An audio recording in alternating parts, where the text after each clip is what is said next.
அனைவருக்கும் வணக்கம். பெண் முன்னேற்றம் என்ற தலைப்பில் ஒரு சில கருத்துக்களை உங்களுடன் பகிர்ந்து கொள்ள ஆசைப்படுகின்றேன்.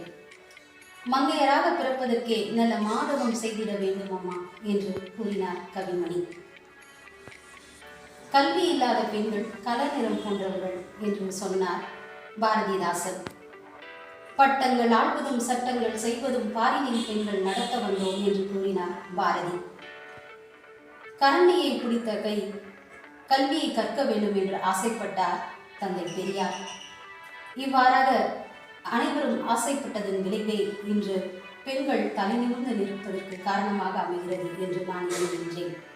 பெண்கள் சாதிக்காத துறைகளே இல்லை என்று எண்ணும் அளவிற்கு இன்று பெண்கள் உச்சம் தொட்டு நிற்கின்றார்கள். குறிப்பாக தஞ்சையில் மாவட்ட ஆட்சியாளராக, துணை மேயராக தலை நிமிர்ந்து வனம் வந்து கொண்டிருக்கின்றார்கள் பெண்கள். விளையாட்டுத்துறையாக இருந்தாலும் சரி, விண்வெளியாக இருந்தாலும் சரி, மகுடம் சூடியவர்கள் பெண்களே என்பதை இந்நேரத்தில் பதிவு செய்ய விரும்புகின்றேன். ஆசிரியராக, பேராசிரியராக, மருத்துவராக, பொறியாளராக, மாவட்ட ஆட்சியாளர்களாக இன்று பெண்கள் வலம் வந்து கொண்டிருக்கிறார்கள் என்றால் அவர்களுக்கு கை கொடுத்தது கல்வி மட்டுமே. கல்வி இல்லை என்றால் பெண்கள் சுயமாக நிற்க இயலாது.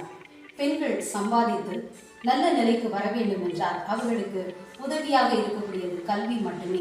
ஆகவே பெண்கள் அனைவரும் கல்வி கற்க வேண்டும் என்பதை அன்றே நம் தலைவர்கள் கூறிவிட்டு சென்றிருக்கின்றார்கள். கல்வியை கற்றதால் மட்டுமே என்று சொல்லிவிட இயலாது. ஏனென்றால் இன்றைய காலகட்டத்தில் இல்லத்தரசிகள் கூட இணையதளத்தில் கலக்கிக் கொண்டிருக்கின்றார்கள். சமையலில் மட்டுமல்ல, அனைத்து துறைகளிலுமே பல பதிவுகளை வெளியிட்டு அதன் மூலமாக தன்னுடைய வருமானத்தை பெருக்கிக் கொண்டிருக்கின்றார்கள். ஆக படிப்பு அவசியம்தான், இல்லை என்று சொல்லவில்லை. படிப்பு இல்லாவிட்டால் கூட பெண்ணால் சாதிக்க இயலும். ஏனால் சமையல் என்று தரம் குறைவாக நினைக்கின்றார்கள். ஆனால் இன்று சமையல் துறையில் சமையல் கலைஞராக கொடிக்கட்டி பறக்கின்றார்கள் பல பெண்கள். பெண் முன்னேற்றம் என்பது நாட்டின் முன்னேற்றம் என்பதை நாம் நினைவில் கொள்ள வேண்டும். பெண்மை வாழ்க, வளமுடன் வாழ்க. நன்றி, வணக்கம்.